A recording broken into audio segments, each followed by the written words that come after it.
पहुंचे लगे हर हर महादेव कहते आव आव व्यास नारायण मनसे मन के गुरु नाम व्यास हम जो ना गुरु बना वो गुरु प्रणाम करत हो ना तो व्यास नारायण के नाम से प्रणाम करो तो वो गुरु भक्ति सफल है। हाँ हमारे मनसे मन के गुरु नाम व्यास नारायण, देवता मन के गुरु बृहस्पति, राक्षस मन के गुरु शुक्राचार्य और तीनों गुरु महागुरु शंकर जी। प्रेम से बोल भोलेनाथ भगवान की जय।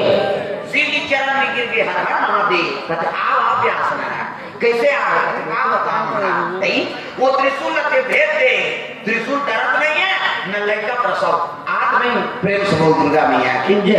एक आग को धरा दे शिव जी का ले बनवा दे तू बना दे तू बिना त्रिशूल लगा दे ले गरे बिना त्रिशूल ते तुरंत कैलाश आ जाए।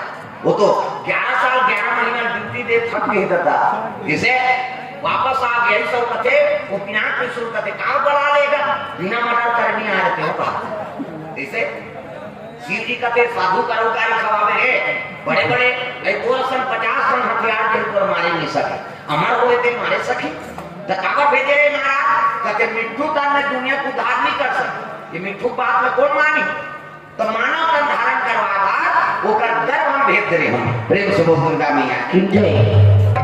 वो कर गर्भ हम प्रवेश करवा ये बात नहीं बड़े भाग मानस तन पावा